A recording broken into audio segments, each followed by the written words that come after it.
जी, रहनुमा यासीन मलिक साहब को जिस तरह सज़ा सुनाई गई और जिस तरह कश्मीरी अवाम सरापा जज जो मेरे साथ डॉक्टर साहब मौजूद हैं जो इस जमात को बहुत ज़्यादा अप्रिशिएट करते हैं और इसके लिए दगो दो भी करते हैं, तो इनसे बात करूँगा। जी डॉक्टर साहब, आपके टाइम का इंतहाई मशकूर हूँ कि आपने अपना कीमती वक्त मुझे दिया। और जैसा कि आप देख रहे हैं कि आज़ाद कश्मीर के कश्मीरी जो लोग हैं वो भी यासीन मलिक के लिए घरों से बाहर निकले हैं, इवन के छोटे बच्चे भी हैं और सरापा जज भी। इससे पहले भी हमने बहुत सी रैलियाँ कवर की लेकिन इतना क्राउड नहीं देखा जो आज देख रहा हूँ।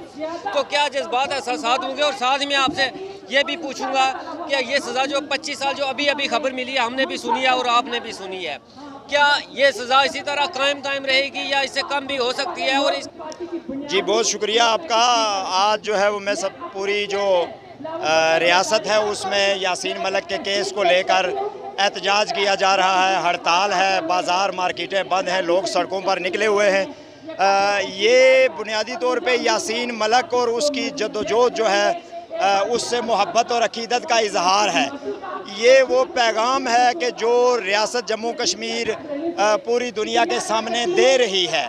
वो पैगाम क्या है? वो पैगाम ये है कि रियासत जम्मू कश्मीर को आज़ाद किया जाए। यासीन मलिक ने जेल में खड़े होकर ये अभी 18 मई को अदालत में पेशी के मौका पर ये कहा कि मेरा जुर्म जो है वो आज़ादी मांगना है। तो मैं समझता हूँ कि ये जो सारी कौम है इसका यही जुर्म है, हम आज़ादी मांग रहे हैं। और उसी की पादाश में आज यासीन मलिक को अभी जो खबर आई है कि 25 साल कैद की सज़ा सुनाई गई है, हम न सिर्फ इसकी मज़म्मत करते हैं बल्कि हम ये बिल्कुल वाज़े करना चाहते हैं कि ये जेलें और कैदें और जबर तशद्दुद और काबिज़ क़ुव्वतों की जो सज़ाएँ हैं ये आज़ादी की तहरीक को नहीं रोक सकेंगी, बल्कि ये आज़ादी की तहरीक को मज़ीद तवाना करेंगी, ये मज़ीद मजबूत करेंगी। और इन्हीं कुर्बानियों के तफ़ैल जो है वो रियासत जम्मू कश्मीर आज़ाद होगी। जहाँ तक जो है वो आपका ये सवाल है कि पाकिस्तान इस सिलसिले में क्या करे, तो जो कलभूषण वाला मामला है वो यासीन मलिक के मामले से बिल्कुल मुख्तलिफ है, इसलिए कि कलभूषण एक जासूस है और यासीन मलिक एक आज़ादी पसंद है। तो एक जासूस का आज़ादी पसंद से कंपेयर नहीं हो सकता है। यासीन मलिक इतना बहादुर आदमी है और इतना बगैरत आदमी है कि उसने जेल से भी खड़े होकर जिनकी कैद में है और जिसको पता है कि वो मुझे सजाएं देने जा रहे हैं, उसने उनसे भी कोई अपील नहीं की है, कोई माफ़ी की या रेम की अपील नहीं की। उसने कहा तुम जो कर सकते हो करो, मैं आज़ादी की सदा जो है वो बुलंद करता रहूँगा।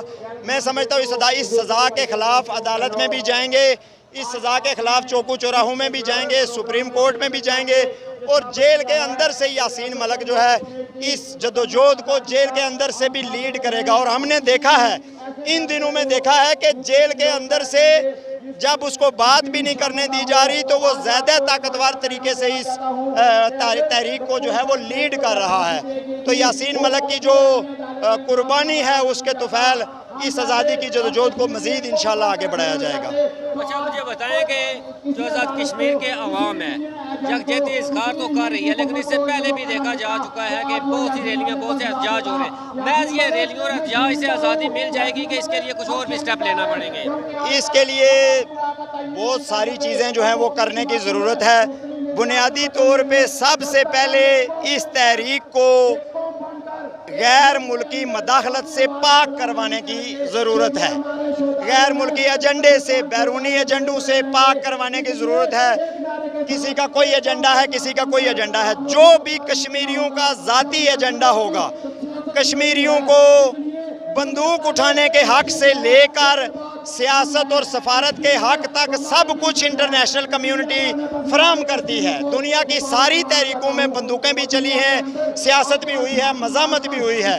और मैं समझता हूँ कि ये जो मोड़ आया है इस पे कश्मीरी कौम तेज़ी के साथ जो है वो अपने लाए अमल को आगे बढ़ाएगी और इंडिया को इसका खमियाजा जो है वो इंशाल्लाह भुगतना पड़ेगा। अगर देखा जाए तो आपकी जमातें भी मुख्तलिफ हिस्सों में बटी हुई है, क्या उनको इस टाइम पे एक प्लेटफॉर्म पे इकट्ठा नहीं होना चाहिए? कोई अच्छा होना चाहिए। आज तो यासीन मलिक के तुफैल सारी कौम इकट्ठी है और मैं समझता हूँ कि सब लोगों को इस नुक्ते पे इकट्ठा होना चाहिए। बेशक जितनी मर्जी जमातें हों, दर्जन हों, 2 दर्जन, 6 दर्जन भी हों, लेकिन जो एक नुक्ता है आज़ादी का उस पे सबको इकट्ठा होना चाहिए। इकट्ठे हो रहे हैं और यासीन मलिक और उसकी कैद जो है इन सब को इकट्ठा करेगी इंशाल्लाह। भी है कि प्लेटफॉर्म पे रहेंगी? जी इंशाल्लाह इंशाल्लाह। जी, ये डॉक्टर साहब से जिन्हें आपने ख्यालात का इजहार किया और आज़ादी के लिए और मलिक यासीन की जो जाद है, जो कुर्बानियाँ हैं, जो तकलीफ़ें हैं, उसके बारे में आपको बताया। इसी फिर मिलेंगे फिर किसी नई वीडियो में, तब तक के लिए अल्लाह ने के बाद।